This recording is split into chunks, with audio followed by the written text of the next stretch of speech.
ఎంతోమంది శివలు తమకి తోచిన విధంగా సాధన చేసుకునే వాళ్ళకి సహాయాలు చేస్తూ ఉంటారు. దానికి అనేక మార్గాలు ఎంచుకుంటారు. ప్రత్యక్షంగా కలవటం, సోషల్ మీడియా ద్వారా కలవటం, వారిని సంప్రదించటం. అటువంటిది నేను ఒక ఛానల్ చూశాను. ఉన్నాయి, అనేక యూట్యూబ్ ఛానల్స్ ఉన్నాయి. కానీ ధర్మకి రాహ్ అని ఒక ఛానల్ని చూశాను. ఆ శివ ఏం చేస్తారంటే, ఆ చిత్రకూట పర్వతం, అక్కడ ఆ పరిసర ప్రాంతాలు, అక్కడ ఉన్న యోగుల్ని, సిద్ధ పురుషుల్ని, సాధన చేసుకునే వాళ్ళని, వారిని కలుస్తారు. కలవటమే కాదు, వారికి తనకి తోచినంత సహాయం చేస్తారు.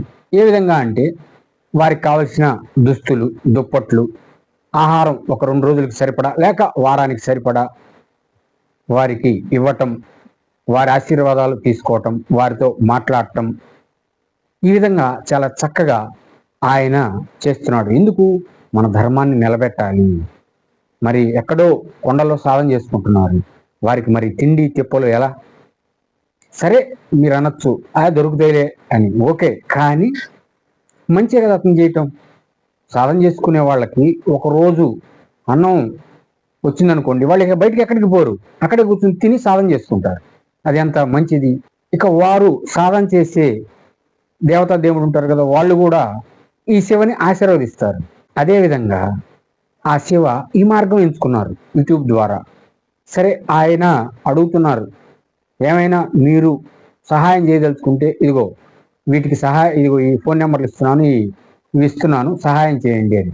కానీ ఆయన ఆహార ధాన్యాలు, వాళ్ళకి కావాల్సిన దుస్తులు అన్నీ ఒక 2 రోజులు లేక వారం రోజులకు సరిపడా ఇస్తూ ధన సహాయం కూడా చేస్తున్నారు. ఏదో ఉడతా భక్తి, వేడి నీళ్ళకి చన్నీళ్ళు. ఆ విధంగా ఆ శివ మంచి మార్గాన్ని ఎన్నుకున్నారు. నాకు చాలా నచ్చింది. ఉన్న ఇంకా అనేక ఛానల్స్, చాలా మంచి మార్గం అన్నమాట. కానీ ఆ శివ చేయటం నాకు చాలా సంతోషం వేసింది. మీ అందరికీ తెలియజేద్దాం ఈ విషయం అని తెలియజేస్తున్నాను. ఒకవేళ అతను చేసేది తప్పేమో మీ కొంతమంది దృష్టిలో, ఓకే, కానీ మన ధర్మాన్ని కాపాడటానికి ఆయన కృషి చేస్తున్నారు. ఆయన వంతు ఆవగింజంతా ఆ సాధకులకి ఒకరోజు ఆహారం పెట్టచ్చు. ఆయన తీసుకెళ్ళి ఒక రోజుకి సరిపోవచ్చు, తప్పేంటి? దుస్తులు ఇస్తున్నారు, కొద్దిగా తనకి చేతనైన ధన సహాయం చేస్తున్నారు. ఈ విధంగా ఆ శివ ఎంతో అద్భుతంగా సేవ చేస్తున్నారు. సరే, ఎవరికి ఇష్టమైన మార్గంలో వాళ్ళు సేవ చేస్తుంటారు. ఆ శివ వీడియోలు చూస్తూ ఉంటాను. హిందీ రాదు, అయినా సరే కొద్దిగా ఏదో నాకు తెలిసినంత అర్థమవుతుంది, చూస్తూ ఉంటాను. ధర్మకి రాహ్ అనే ఛానల్ అన్నమాట.